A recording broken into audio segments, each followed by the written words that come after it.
অর্থবছরের 11 মাসে $4 বিলিয়ন ছাড়ালো বিদেশি ঋণের দায় পরিশোধ।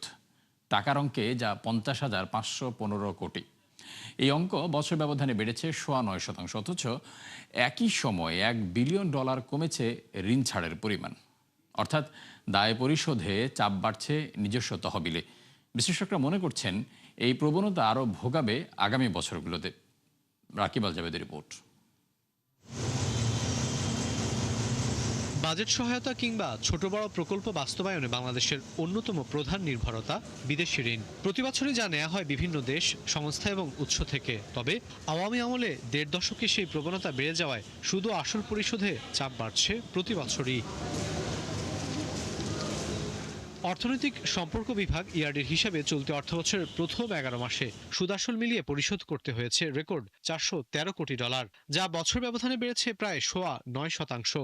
এই টাকার 1/3 উপরেই চলে গেছে কেবল সুদ বাবদ। বিশ্লেষকরা মনে করেন আগামীতে এই চাপ আরও বাড়বে, তাই দ্রুত সতর্ক হওয়ার পরামর্শ তাদের। বিদেশি ঋণের যে মূল অর্থটা আমরা ফেরত দিচ্ছি, এটা আমরা আমাদের রাজস্ব আদায় থেকে দিতে পারছি না পুরোটা।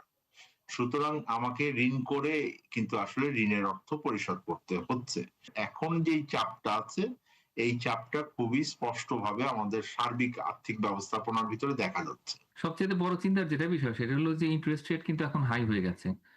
সবাই কিন্তু আগে যেরকম লো ইন্টারেস্ট রেটে দিত, কন্ডিশনালি কম থাকতো, কিন্তু এখন আসলে রেট অফ ইন্টারেস্ট কোনো ক্ষেত্রে 3.5% পর্যন্ত হয়ে গেছে, যেটা অনেক বেশি। ইআরডির হিসাবে মে পর্যন্ত অর্থ ছাড় হয়েছে $453 কোটি, খানিকটা বেশি।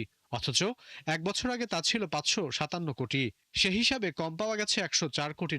অন্যদিকে বিভিন্ন সংস্থার দেয়া ঋণের প্রতিশ্রুতিও 23% কমে নেমে এসেছে $422 কোটি।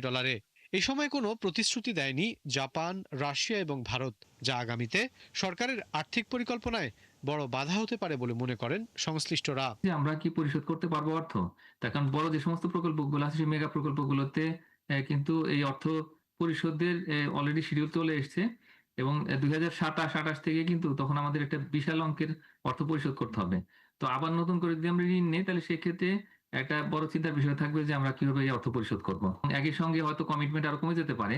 তো সেটাও দেখতে হবে এবং এটা যাতে আমরা এভয়েড করতে পারি, তো সেটার জন্য আসলে সবার সঙ্গে যোগাযোগটা বাড়াতে হবে। এটা একটা দুষ্ট চক্রের মতো হয়ে গেছে। তো সেই দুষ্ট চক্রকে ভাঙতে হলে আমার আর্থিক ব্যবস্থাপনার মধ্যে শৃঙ্খলা আনতে হবে।